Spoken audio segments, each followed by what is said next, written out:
धरती पयल एगो चान बन के हमर जान। धरती पयल एगो चान बन के हमर जान।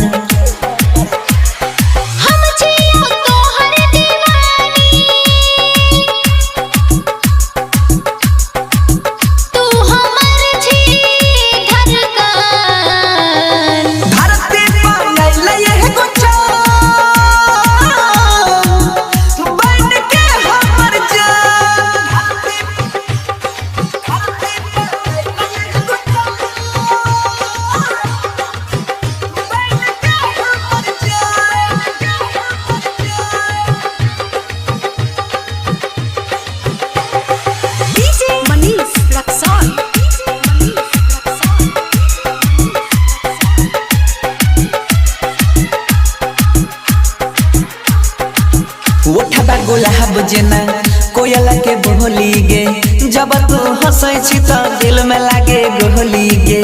जितना करै छी हमर बड़ाई रे, तोरे संग जेबो तोरे संग मर जाई रे।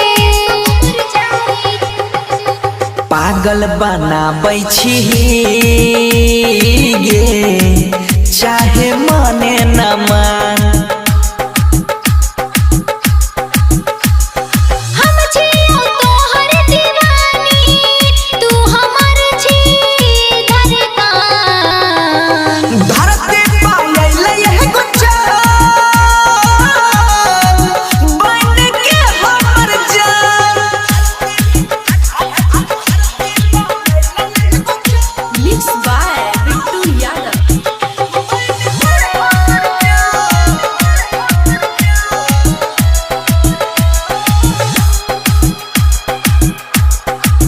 प्यार हम करै छियौ दिल नहीं तोड़बै, जन्म जन्म तक साथ में छोड़बै।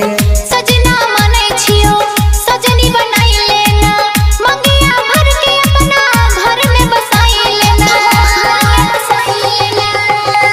तोरा बिना अब जियल गे रहलै ना आसान।